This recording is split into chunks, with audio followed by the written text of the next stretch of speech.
What makes you think you can do something like this? I think it's honestly, it's not that they see the budget brands doing that and they're trying to one-up them on technology, but the truth is, I've been very vocal about this before on the channel. I'm not a fan of electric cars. I think it puts American car brands on the world stage for incredible performance. what I'm saying is the cars nowadays.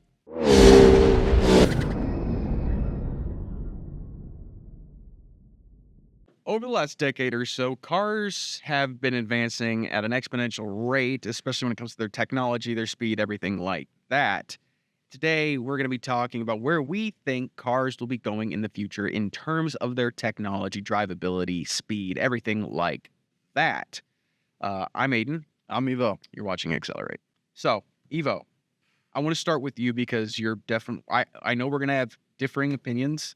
Right? I have a man's opinion About this. So I want to know where you think, just on a base level, where you think cars are going in the future and what you think. So, all jokes aside, I'm very much so.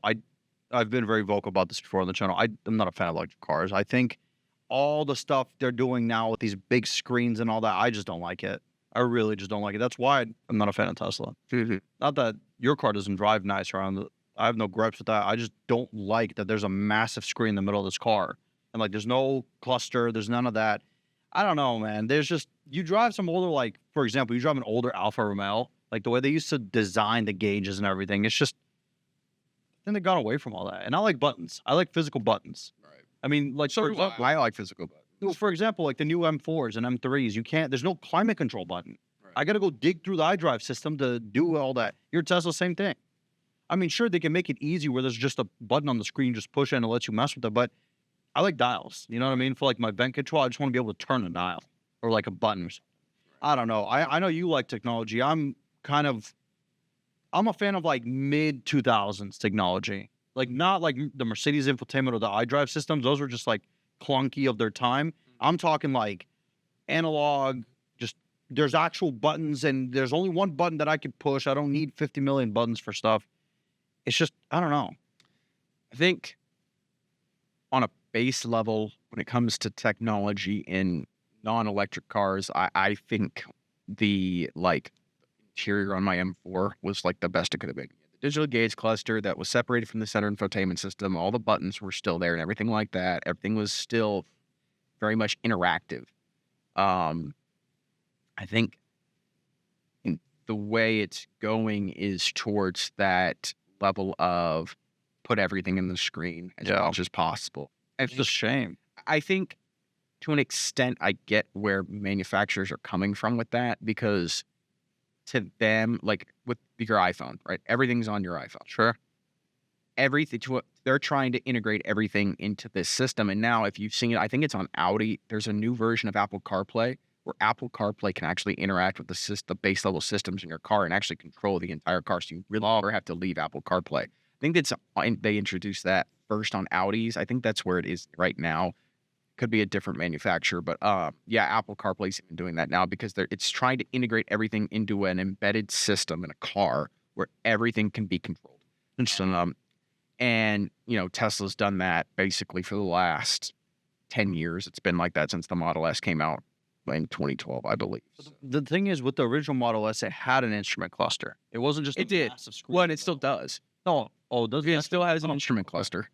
Okay. So So it's just a Model 3, Model Y, stuff like that. yeah, just the Model 3 and Model Y have. Well, no, the Model X as well. No, the X, I think The X has one and the S still has an instrument cluster. Yeah, I don't know. I'm not a big fan. Like, I think BMW interiors, like the one that you had in the M4, I think I like that interior where it's integrated. Like you have the cluster in the dash, and the infotainment screen's kind of like integrated with it. Now with the new ones, I think it's hot garbage. Yeah, I think it's love the I think it's horrible. No, I'm not talking about that. I'm talking about the big like plasma screen. Oh yeah, that's put in there. That's what I'm talking Like, about. my biggest thing is it looks like they pulled it out of like a Kia Sportage and just put it in there because and this is some people are gonna be like, what are you talking about? You know what the BMW screen, like let's say the new M3, M4, the new 5 Series, whatever, the big screen is like a little plastic piece that's behind on the driver's or the passenger side that holds it in. Yeah. It just looks so cheap and it looks horrible. I mean, the person that really, the company that really started this whole big screen thing was Mercedes with the S-Class, like 2014.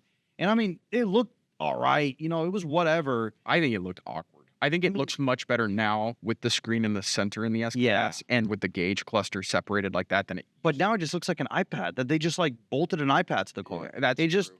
I don't know. And some of you guys are going to disagree. Some of you will agree with me. I just don't like it. Audi's new direction, I'm not a big fan of either. What are they doing?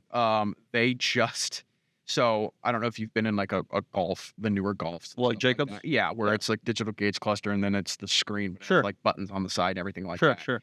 I think Audi has regressed, honestly, because if you look at the new A5 and the new A6 coming out, instead of it being the screen down here for the climate, then your infotainment screen, then your gauge cluster, because they had 3 screens in Audis from like 2019 up until like now. Hmm.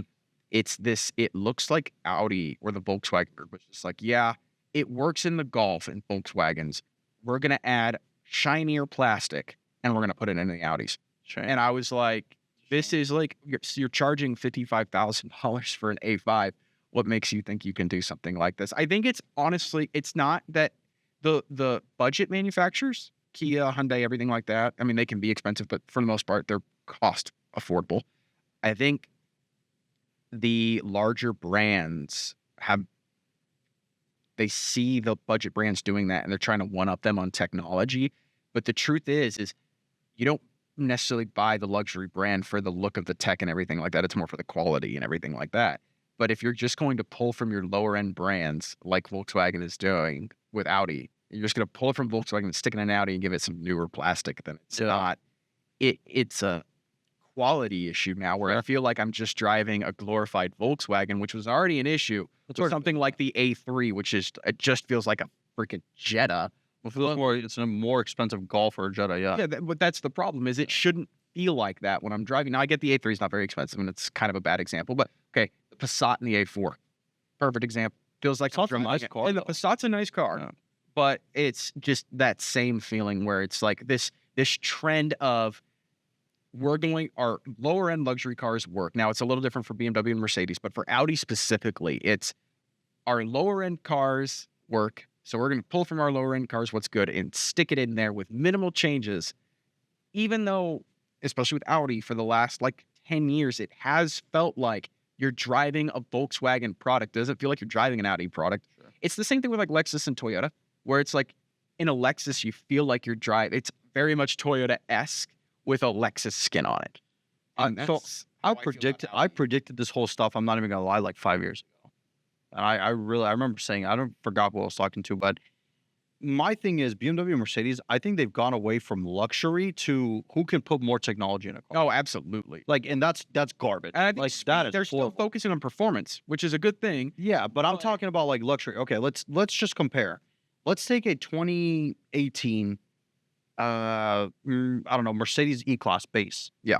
And let's put it up against a 2000 and we'll use my E55. Sure, my E55 is the AMG. We'll put them close by close because back then the regular E-Class and the E55 didn't really have much differences. Mercedes kind of just jumbled everything together. The new car, you close the door, it feels like I'm closing the door on a Golf. The interior creaks. You see those videos of like Oh, yeah. EQS and all that? They just creaking everywhere. My car's not like that. The E55, you close the door, it feels solid. Yeah. The interior doesn't have creaks. There's Alcantara and other. ever since the like 2015 when the sequel. No. It's recent. It's with the new like EQ line or whatever. Oh, They're the ones. EQ lines. Yeah. Horrible. No, I don't like them. I would never buy one of those cars. It's just They're why? Nice. Like, let's spend as much money as we can on our infotainment system and forget everything else. Yeah, that's what it feels Fake like. leather. That's garbage. Yeah. Like you can option an S-Class with fake leather. That's horrible. Yeah, the EQ line, especially like an EQS costs like 150 grand. Yes. And Because it's the S-Class of the electric thing. yeah, it's the And it leather. looks horrible. I think it looks Yeah, horrible. it's I think the interior is horrible.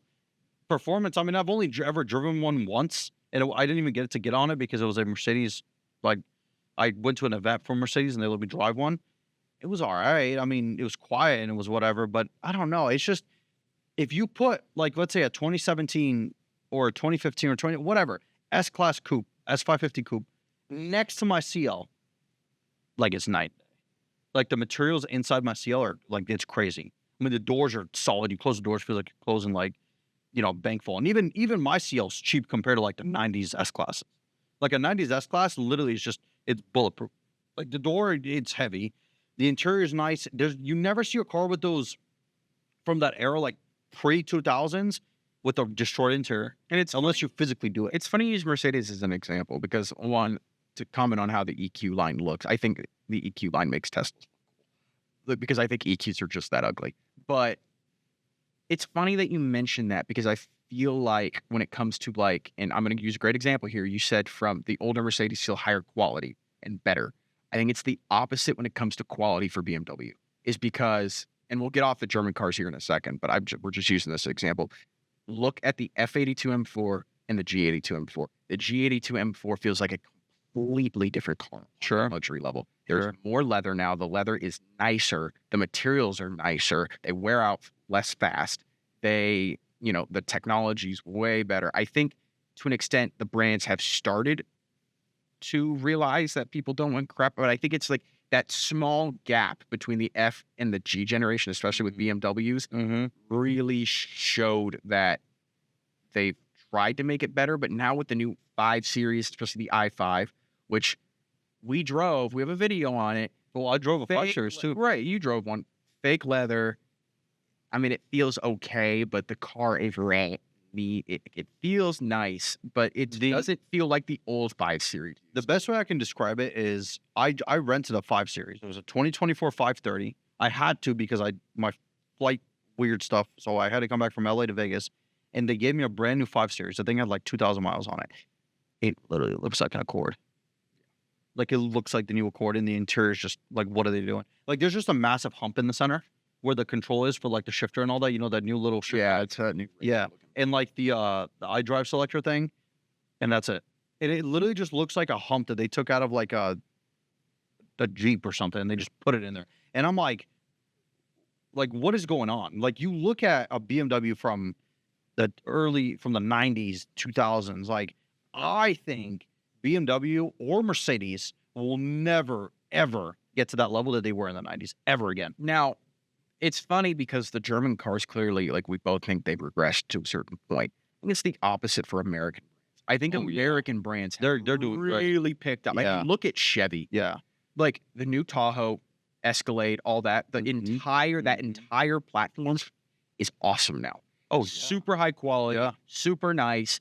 Granted, you're going to spend $70,000 on a Tahoe if you want it to be that nice. Yeah. You will spend over $70,000 on a Tahoe. It is not worth an Escalade. It's like 120. Yeah, you can. If you get an Escalade, you're not in. But it's worth it. But it's. I rented an Escalade for my birthday when I went to LA. Right, Escalades have tons of tech, OLED curved screen, everything. But dude, it drove itself. Right, but it does it right. It drove itself, and I didn't have to touch the steering wheel at all.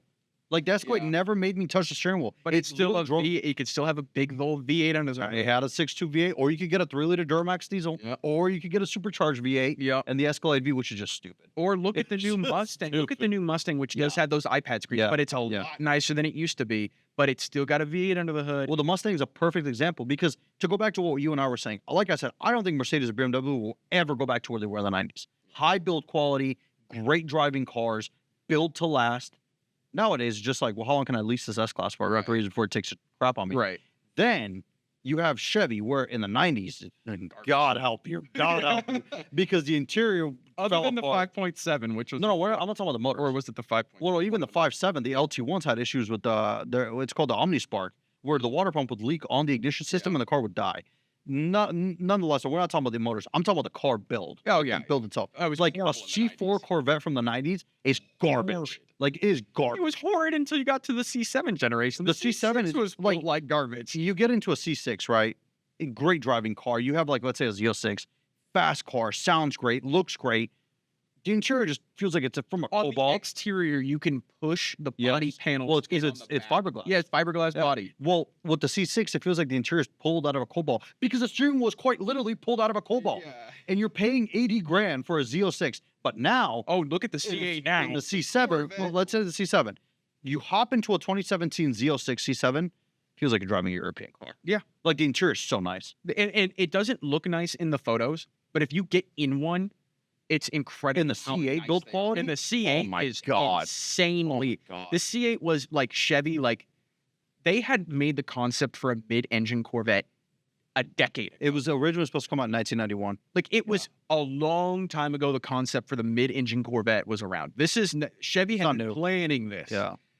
It's new because in 2020 they came out with it, but that concept was way long ago. Before 2010, Chevy was already planning on building. It was in 91. It was supposed to come out in 91. Yeah.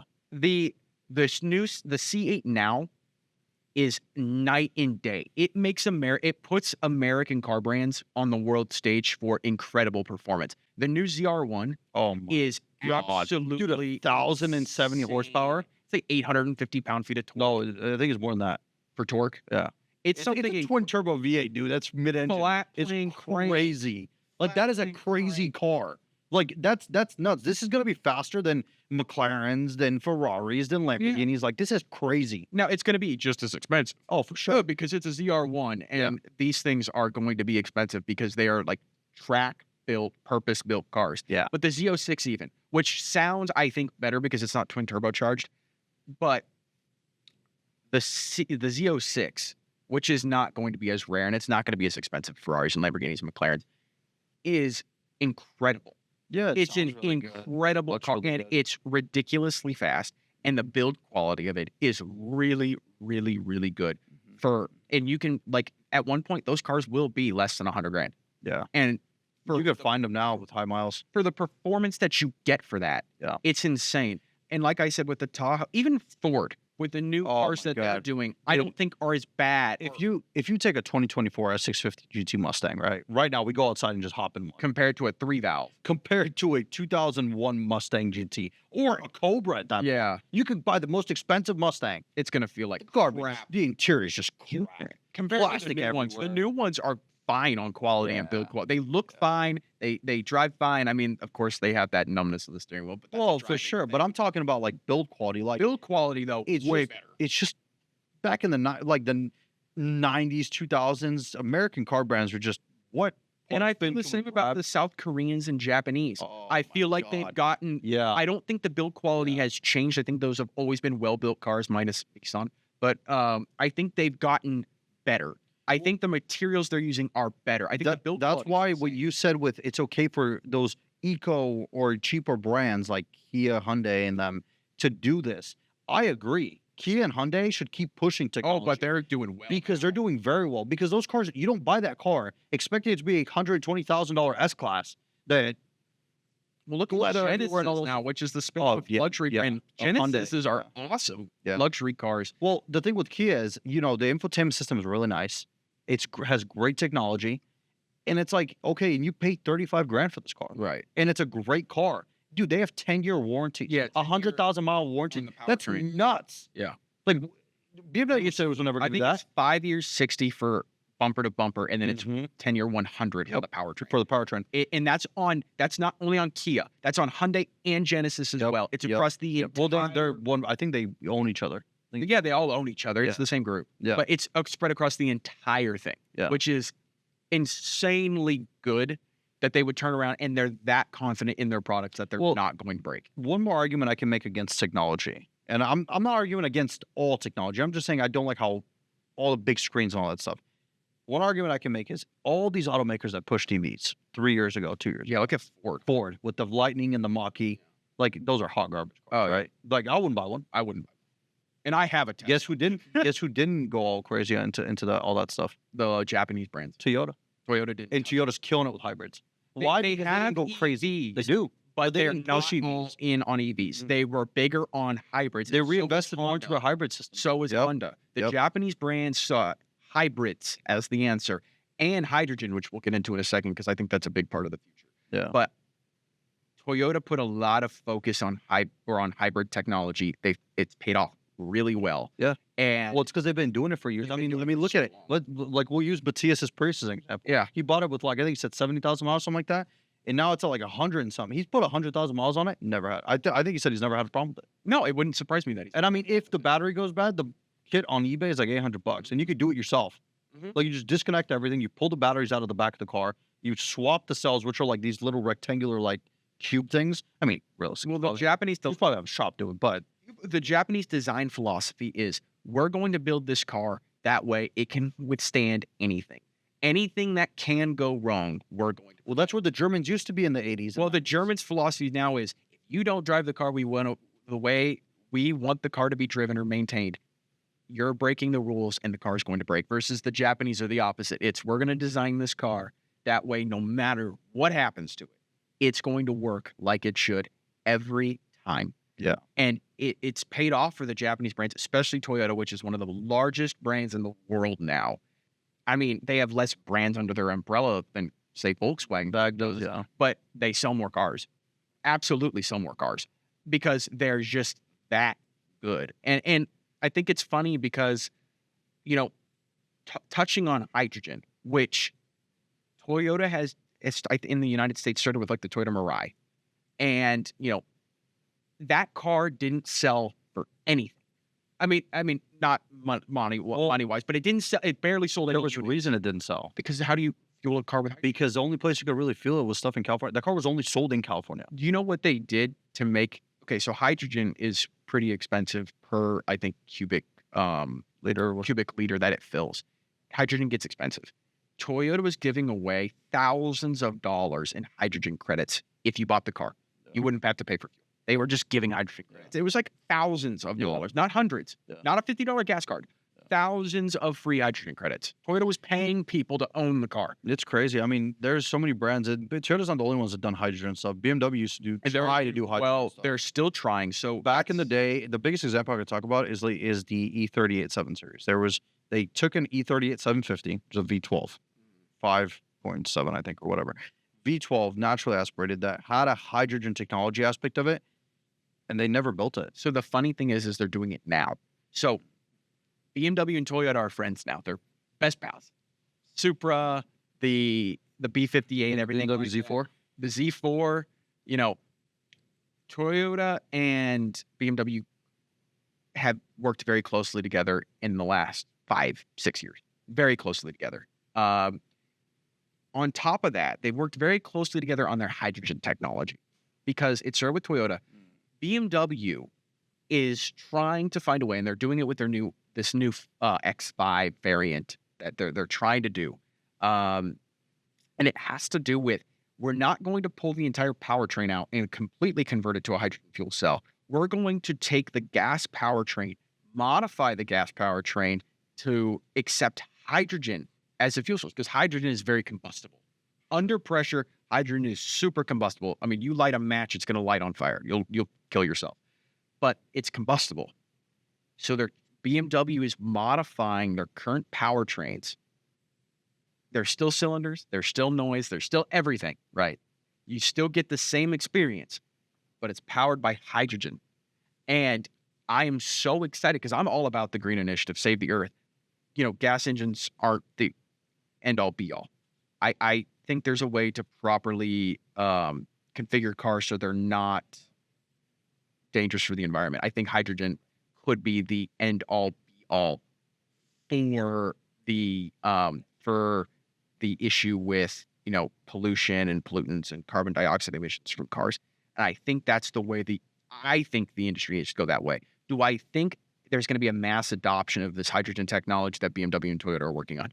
No, I think EVs are just going to continue to grow, and EVs have fair share of problems because building EV batteries is insanely bad for the environment, especially cobalt mining, things like that. Making lithium-ion batteries is horrible. Now, Tesla's done research into how to build a different type of battery that uses a different cathode and anode. That way they can stop mining all the bad stuff and they can switch to a more efficient, better for the environment battery design. But I think I would love to see hydrogen get adopted by more brands. That way we can focus on this initiative because the problem with electricity is if it's not coming from a source, if you're not using gas in the car to power the car, to make the electricity, it's coming from a bad source somewhere else, unless it's wind, solar, or even nuclear, which isn't as dirty as burning natural gas or coal to generate power. So if the dangerous pollutants aren't coming from the gas engine, they're coming from the power plant making the power for the EV to use. So I would hope in the future we see an adoption of something like hydrogen technology because I think that's truly a way of solving this crisis that I know it's a crisis. I mean, I don't really hate on gas engines because I like gas engines. I'm not going to sit here and they're not the biggest producers of carbon dioxide. I would be fine if internal combustion engines sticked around. I don't. I would be. I'd be completely fine if internal combustion engines were the only thing around. But I don't think that's the way the industry. All the German brands are backpedaling now with the ICE stuff because they were all like, "Oh, we're only going to sell EVs by 2020." Yeah, We're doing that not anymore. not anymore because they can't. No one wants them. I don't want an electric car. Yeah. I mean, I don't want to sit at a charging station for however long, 20, 30, whatever minutes. It takes me 3 minutes to fill my car up at the gas. Yeah, it takes me 20 minutes to charge my car. Which it's not crazy, right? But it's like, I just feel like it could be much quicker, more efficient. Again, I don't know any of this. I'm not an engineer. I don't know how this stuff works, but I just know that I can also fix my own car at my house. No, absolutely. it's Well, it's also, in my opinion, it's a privacy thing. Like apparently nowadays, what they're trying to do with the U.S. government, at least, and I don't know how true it is, but I've read online, they're trying to Shut make off it everyone's where, car. yep, like if you're getting, like if you haven't paid for your car, or something like that, they'll just shut it down. How are you gonna come shut down my 1996 Mercedes diesel? You're not. You're not gonna kill it. It's just not gonna happen. Yeah, I think that's a good point. I mean, that's definitely a genuine fear. Is this Internet of Things technology where people can control your household items or your property from a remote location, which I don't agree with. It's your property. It doesn't matter if you don't pay the bank or not. I mean, listen, pay your friggin' bills. I mean, if you don't, you're a degenerate. You need to pay your friggin' bills. But at least by choice, you need to pay your bills. But I'm gonna try something degenerate. you pay your bills. You will if you willingly don't pay for your car. Do you deserve not to have a car? Maybe, but if you should any private corporation or public entity ever have the ability to take your property away? No, because that's our right, that's our property. You know, I think that is a definite fear of people in the United States right now and across the world is this ability to access data for a car. Not that data on a car is going to be anything crucial because what are you putting into your car that's super sensitive? Nothing. And you're already giving companies credit card information, stuff like that. So, Well, but it's the idea that someone could mess with me without my permission, Right. that kind of thing. I think that's the fear.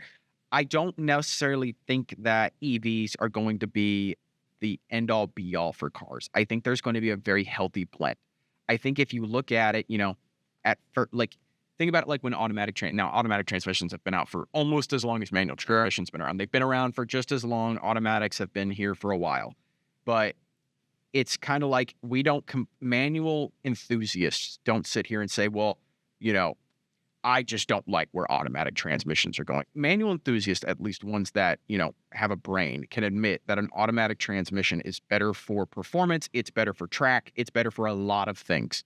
Because it's more efficient. It helps the car perform better, right? But there's a blend.